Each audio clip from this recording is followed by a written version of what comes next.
Good evening. Welcome to the National News broadcast. Coming to you live from the National News Studio, I am Lakshita Idrisingha. And I'm Shainali. Let's have a look at the headlines first.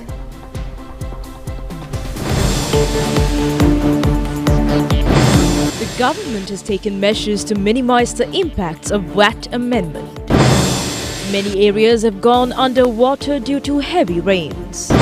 The courts has issued detention orders to question Kururoshan and 3 other suspects. A top-ranked police officer of Sri Lanka origin in the North America region visits Sri Lanka. Minister Bandula Gunawardena says that the railway service would achieve a significant growth next year. The governor of the central bank stresses the need to continue IMF debt restructuring program under any government that come into power in future. A gas tanker exploded in Liberia, killing 40 and injuring over 80 people.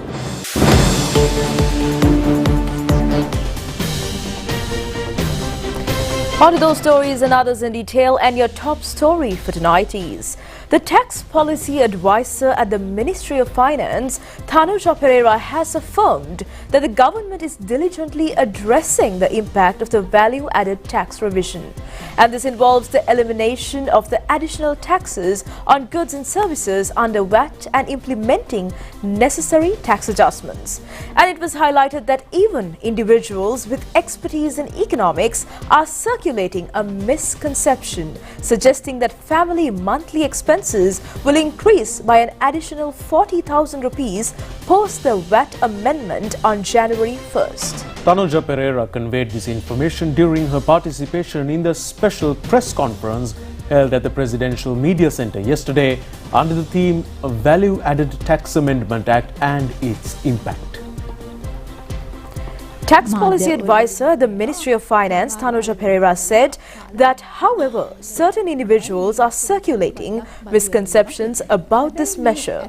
There are claims that life will become challenging from January 1st and families will face substantial expenses due to the tax revision. It is important to clarify that while there will be some additional expenses resulting from the tax reform, they may not be as significant as some are suggesting. Director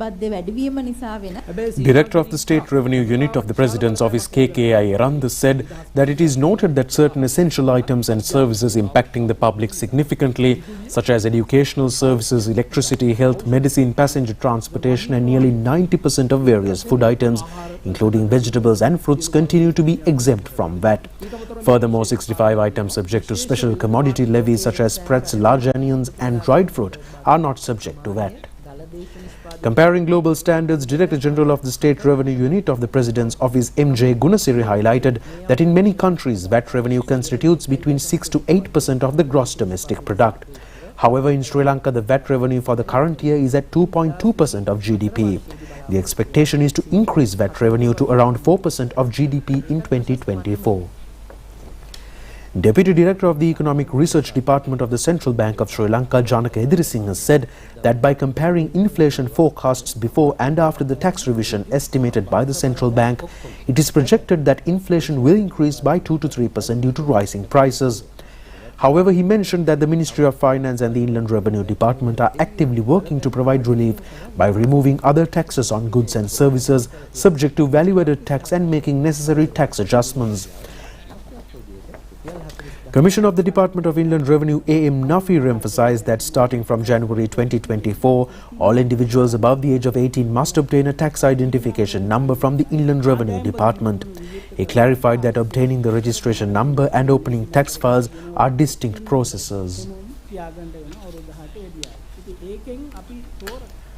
In other stories, nearly 1,000 acres of paddy lands have inundated due to the torrential rains experienced in the Trincomalee district. And over 500 acres of paddy lands are underwater in the Kantale Divisional Secretariat area only. Kantale Regional Aggregational Engineer Chintaka S. Suravira says that all spill gates of the Kantale Reservoir were opened this morning. A water flow of 2,500 cubic feet per second is released to the Kantale Canal at present.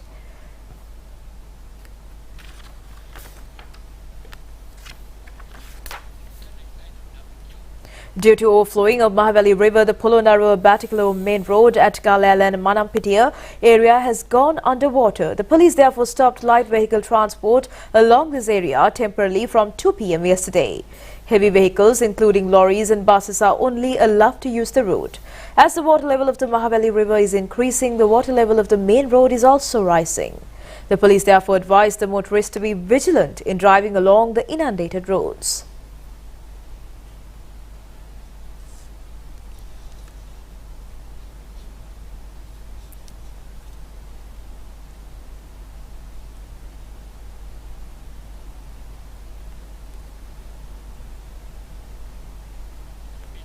The flood situation has also caused difficulties for animals in the area. A wild elephant that took refuge on a delta in the Mahavali River was washed away last evening. The scene was recorded in a mobile phone at the Manampitiya bridge. However, the elephant, taking much attempt, has managed to come out of the river at Manampitiya area.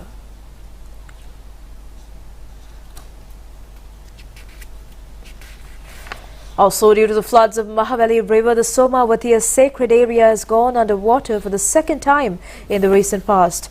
Our correspondent reported that Somavatiya Pagoda office premises and the lodging area are also underwater at present.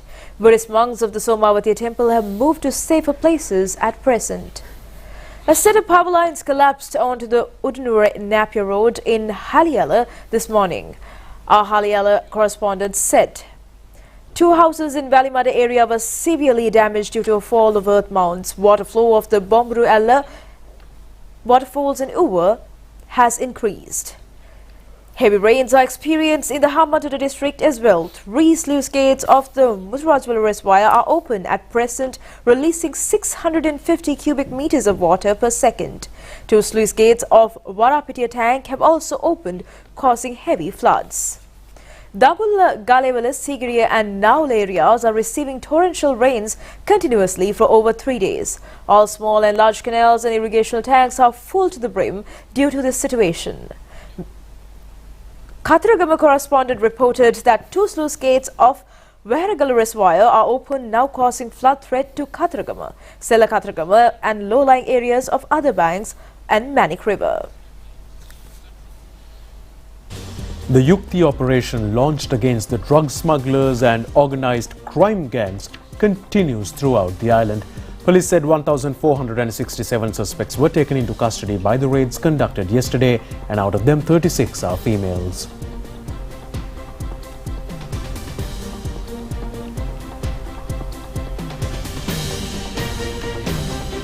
From the raids carried out in the Western Province, 322 grams of heroin, 435 grams of ice and 496 grams of cannabis were seized by the police. About 741 raids were conducted and 746 suspects, including 23 females, were taken into custody. From the raids carried out in the Southern Province, police found 34 grams of heroin, 154 grams of ice and 730 grams of cannabis. By 161 raids yesterday in the Southern Province, police have arrested 160 suspects. A woman was taken into custody in Hikkadu police area with 6.3 grams of heroin in her possession. A sum of 3.5 million rupees and a stock of gold jewelleries were also seized by the police. Panadura police arrested a suspect at Hirana area with drugs and hallucination tablets worth nearly 200,000 rupees in his possession.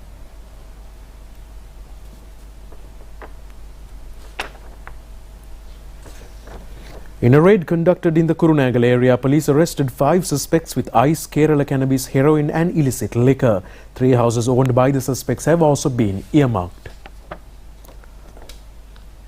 A drug smuggler in the Southern Province nicknamed Sanda was taken into custody by the Meetiagoda police. A stock of narcotics worth 2 million rupees have also been found. The police media division says that under the Yukta Operation since the 17th of this month, 16,689 raids have been conducted and 16,553 suspects have been arrested. Varakapula Magistrates Court today issued detention orders allowing the police to keep the notorious drug dealer Kulu Roshan and 3 other suspects for 4 days for questioning. The suspects were produced before the Varakapula Magistrate Prabuddhika Lankangani today. Another 11 suspects, including 5 women, were ordered to be released on bail, amounting to 500,000 rupees personal sureties each.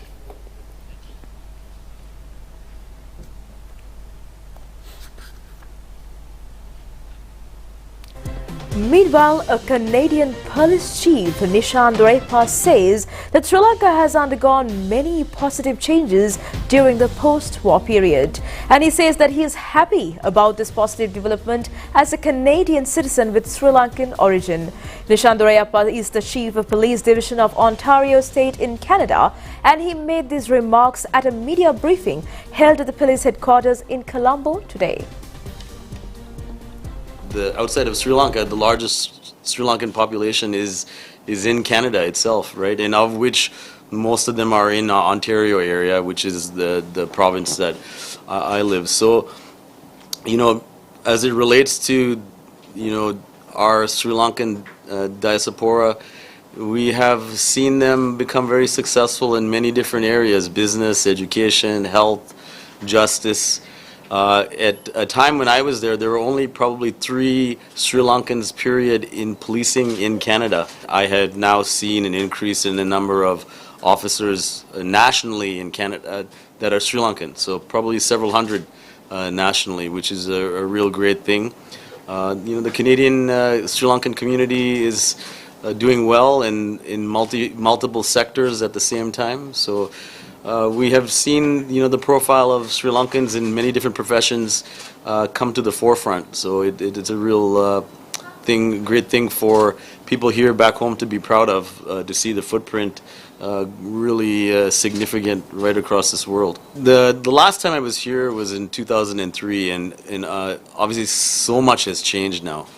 I see a real positive environment. Obviously there is, you know, still a road traveled that requires nurturing and attention, right? I know that the country does need that, but I have seen it in my own eyes in the last week and a half, 2 weeks traveling the country, is that it is in a position where people want to move forward, right, in a constructive way.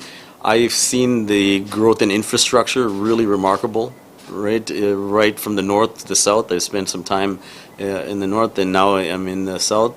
And these are really positive things. I think the culture and environment is far more contemporary than it was. Minister Dr. Bandula Gunawardena says that according to the new budget proposals, the railway service will achieve a significant growth in the new year.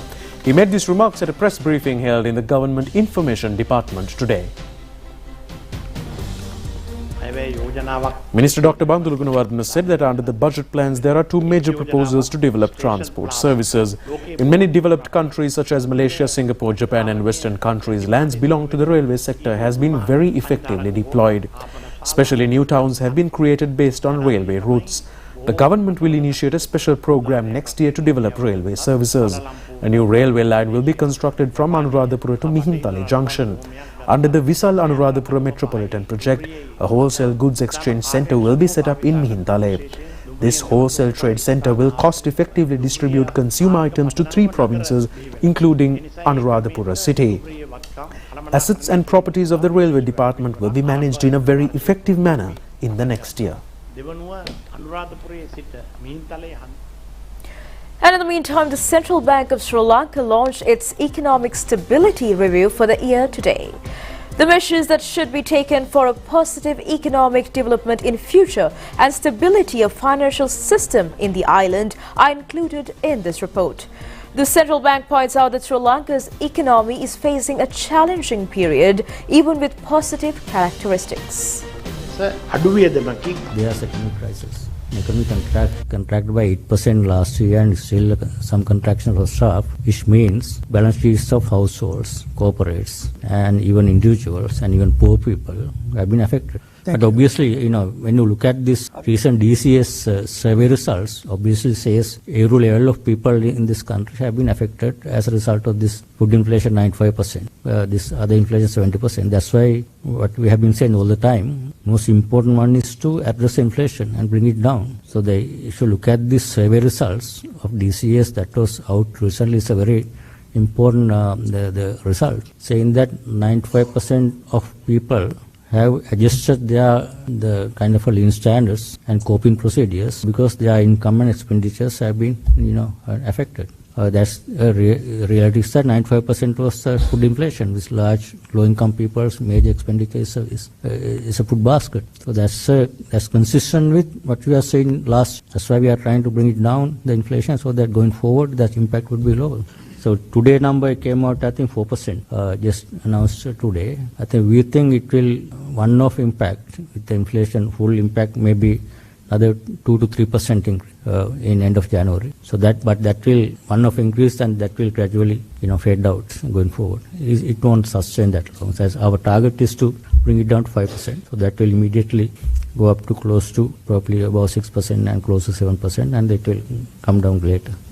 This is compared to last year. We had this time I think 50%. No? There will be a one-off increase in inflation, obviously, because when you have 15 to 18%, 3% increase plus some of the exemptions items are included, there will be a increasing price level from January 1st onwards, one-off increase. This will reflect as a inflation, year-on-year inflation compared to last January, this year, January, instead of 4% this month, maybe about 6% next end of January, and then it will gradually come down. Say with a lot of confidence that banking sector system is stable. As I said all the time, the difficult stress time is over last year. We want to assure that people's deposits are safe and secure with the banking system. And that's the main reason why we raise this concern on the Parate execution act. So protect the depositors' money, and we have to protect that money. That's why I think given all the other indicators, this is a very small component of the Parate execution. But overall, bank sector is stable.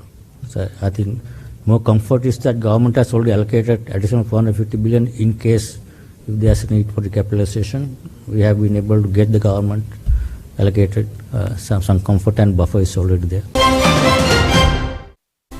And on more local stories, we have a discussion between Prime Minister Dinesh Gunawardena and Indian High Commissioner to Sri Lanka Santosh Jha, which was held today at the Temple Trees. And they focused attention on ways and means of expediting the proposed joint development projects between the two countries. They also lengthily discussed over the economic relations and cooperation between the two countries. India was looking for the possibilities of increasing investments of power and energy sector in Sri Lanka. Projects of solar power and wind power will also be included under the move. Developing fuel storage tanks in Trincomalee, joint ventures on railways, harbours, agriculture and fishing sector development, and several other matters were also discussed. The Prime Minister expressed his gratitude on behalf of the government to India as well.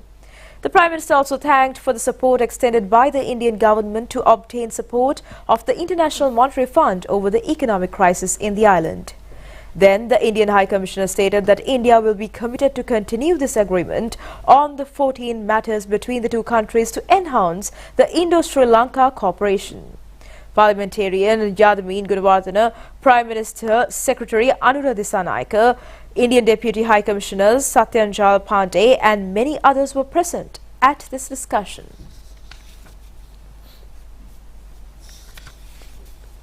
Parliamentarian Jagath Kumar says that the government has not taken any decision to slash the pension or leaves of government servants. He made these remarks at a media briefing held today. Parliamentarian Jagath Kumar said that the government will not reduce the number of leaves of public servants. They will never face any harm from the new proposal. This is not a recommendation or proposal made by the government. And here's more local news items in brief. The state-owned Lanka Fertilizer Company and Commercial Fertilizer Company have earned a net profit of 480 million rupees during this year. A discussion in this connection was held at the Ministry of Agriculture recently under the patronage of Minister Mahinda Amaravira. A sum of 20 million rupees was distributed among the entire staff as an incentive. A fire broke out at a restaurant in Kolonnavar following an explosion of a gas cylinder. A person injured in this incident was admitted to the Colombo National Hospital. 2 fire extinguished vehicles of the Colombo Municipal Council reached the scene and doused the fire completely. A social welfare project titled Husma, implemented by the Seva Vanita unit of the Sri Lanka Air Force, was officially launched recently. This project will carry out a program for the benefit of Air Force members and the member of civil society. Chairman of the Seva Vanita unit of Sri Lanka Air Force, Inoka Rajpaksha, President Senior Advisor for National Defence, Sagala Ratnayaka, and several others were present at this occasion. Funeral of the chairman of the Slesson Institute and veteran advertiser late Herath Gunawardena will take place tomorrow evening at the Erawala General Cemetery. His remains are now lying at his residence at the Suhadamawata in Erawala Road, Panipitiya. He was 55 years at the time of the death. A number of politicians, including Ms. Dr. Bandula Gunawardena, paid last respects for him today.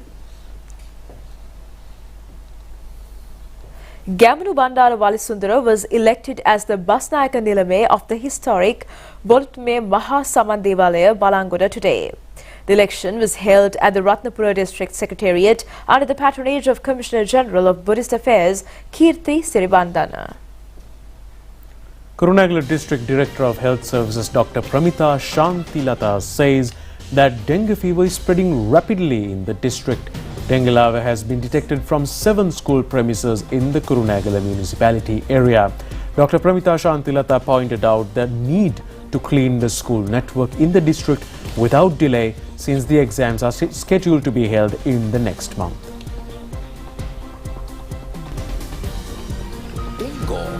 වගකීම අපේ අරමුණයි.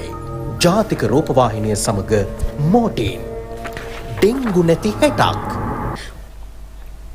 Over 3,000 dengue patients have been reported so far from the Kurunegala district. 4 of them, including a pregnant mother, have succumbed to the disease.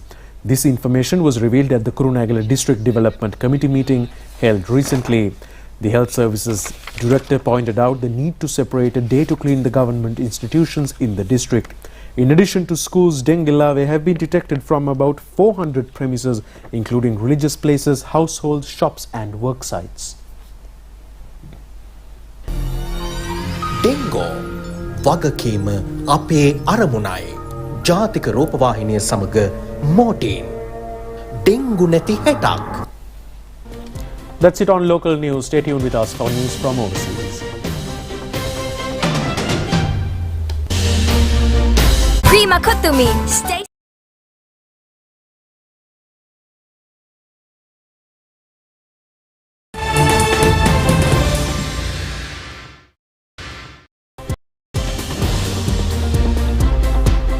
Welcome back after the break, and for news overseas, more than 40 people have died after a fuel tanker crashed and exploded in central Liberia.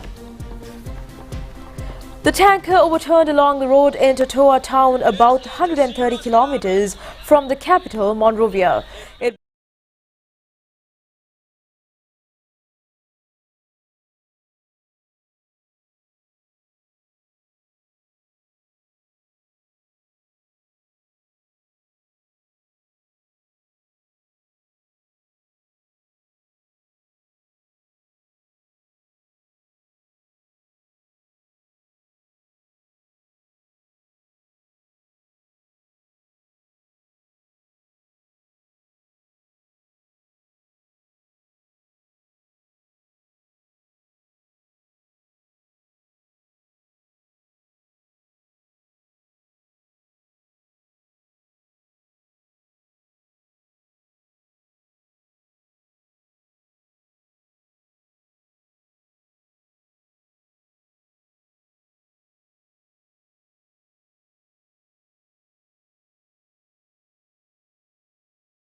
an estimated 150,000 Palestinians are being forced to flee areas of central Gaza, the UN has said, as Israeli forces advance on refugee camps there.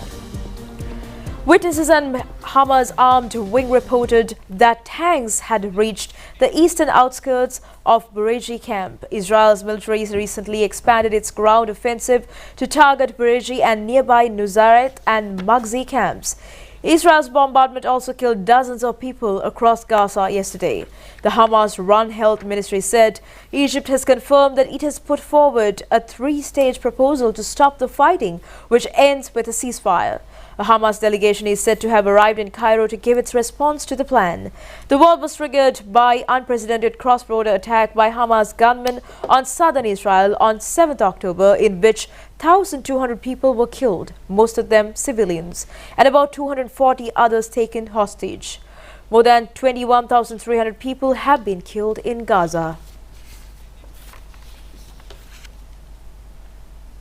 A passenger plane with 34 people on board has landed on a frozen river in Russia Far East, apparently because of a mistake by the pilot. No one was hurt when the Polar Airlines Soviet-era Antonov An 24 plane came to a halt on Thursday morning not far from land on the frozen river Kolyma. The plane landed off the runway of Zhirianka Airport. Initial inquiries said pilot error was to blame. Prosecutors said 30 passengers and 4 crew were on board. Flight P1217 left Yakutsk, the capital of Sakh Republic in Russia, Far East, early yesterday.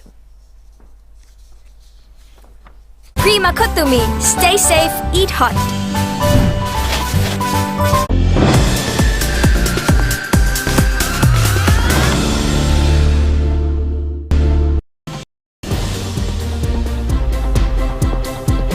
Quick look at the sports news before we wind up for today. BRC team won a match played against Candy Customs team under the Interclub League Cricket tournament organised by Sri Lanka Cricket. The match was played at the BRC grounds in Colombo. Batting first, Candy Customs were all out for 140 runs, 29.5 overs. Malindu Maduranga scored 42 runs. Deshan Das scored 25 runs. Murvin Abhinash claimed 5 wickets for 27 runs. In reply, BRC team passed the victory target for 8 wickets in 33.3 overs. Bhanuka Rajpaksha not out 51. Leo Francisco scored 18 runs. Mithun Jaivikrama claimed 3 wickets for 48 runs.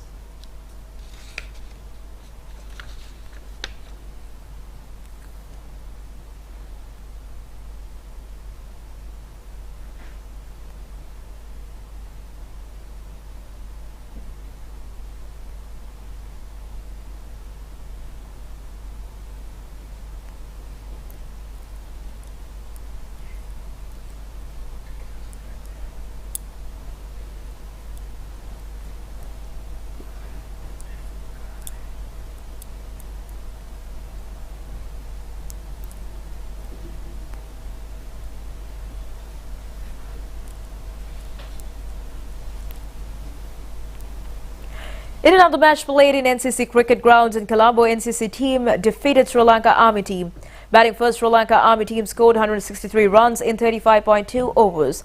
Asila Gunaratne scored 48 runs. Tisara Pereira scored 29 runs. Lasith Ambuldinia took 5 wickets for 43 runs. And in reply, NCC team passed the victory target for 6 wickets in 25.1 overs. Pathum Nisanka scored 73 runs. Shan Arachage not out 30. Sekuge Prasanna took 5 wickets for 47 runs. Prima Kutumi. Stay safe, eat hot. And that's all the stories for tonight. Do join us tomorrow for more of the very latest. Until then, good night.